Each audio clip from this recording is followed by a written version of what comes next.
I'm okay, I'm fine. Kincana, kincana, teng neng neng neng neng.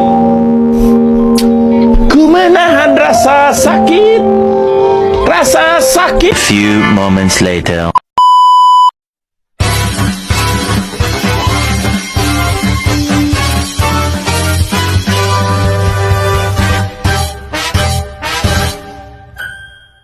Assalamualaikum warahmatullahi wabarakatuh. Kami dari kelompok 1 akan menjelaskan tentang peradilan dan pengadilan yang ada di Indonesia.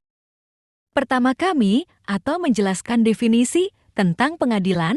Pengadilan adalah badan atau instansi resmi yang melaksanakan sistem peradilan berupa memeriksa, mengadili, dan memutus perkara.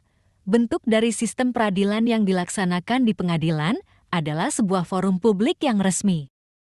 Sedangkan peradilan adalah segala sesuatu atau sebuah proses yang dijalankan di pengadilan yang berhubungan dengan tugas memeriksa, memutus, dan mengadili perkara menerapkan hukum dan atau menemukan hukum untuk mempertahankan dan menjamin ditaatinya hukum material dengan menggunakan cara prosedural yang ditetapkan oleh hukum formal.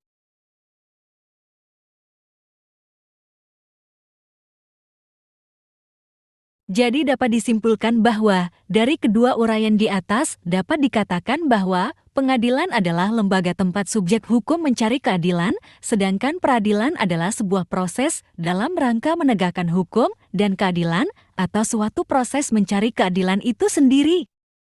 Kemudian ada beberapa asas-asas peradilan di Indonesia. Adapun asas-asas umum peradilan menurut undang-undang dan dokter sebagai berikut: 1 asas kepastian, 2 asas kepentingan, 3 asas keterbukaan, 4 asas kemanfaatan, 5 asas ketidakberpihakan atau tidak diskriminatif, 6 asas kecermatan, 7 asas tidak menyalahgunakan wewenang, 8 asas pelayanan yang baik, dan asas tertib penyelenggaraan negara, dan lain-lain.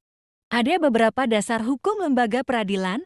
Adapun dasar hukum lembaga peradilan di Indonesia meliputi Undang-Undang Dasar tahun 1945, Undang-Undang Kekuasaan Kehakiman, Undang-Undang Mahkamah Agung, Undang-Undang Peradilan Umum, Undang-Undang Peradilan Agama, Undang-Undang Peradilan Militer, Undang-Undang Peradilan Tata Usaha Negara, Undang-Undang Mahkamah Konstitusi.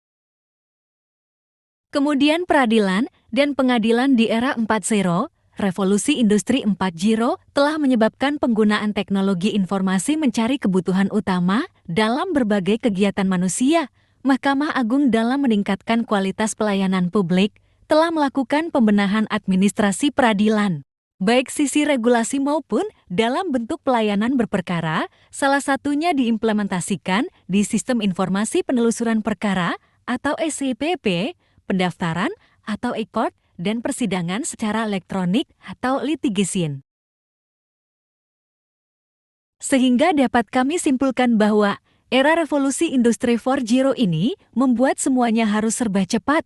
Dengan hadirnya media-media digital, membuat Mahkamah Agung juga mengadopsi inovasi ini dengan menghadirkan terobosan-terobosan hukum mengenai pendaftaran dan persidangan online, yang dikenal dengan e-court dan e-litigasi. Bahkan pengadilan agama dapat meminta bantuan pada pengadilan agama lainnya untuk memfasilitasi pemeriksaan pihak yang berada di wilayah hukumnya melalui sidang virtual. Hal ini secara spesifik tertuang dalam Perma Nomor 1 Tahun 2019. Lembaga peradilan salah satu fungsinya adalah memberikan layanan bagi masyarakat. Menjadi kehamilan juga dituntut untuk memberikan pelayanan yang maksimal dengan seefektif dan efisien mungkin. Itulah kemudian dalam Pasal 2 Ayat 4 Undang-Undang Nomor 48 Tahun 2009 tentang kekuasaan kehakiman menyebutkan peradilan dilakukan dengan sederhana, cepat, dan biaya ringan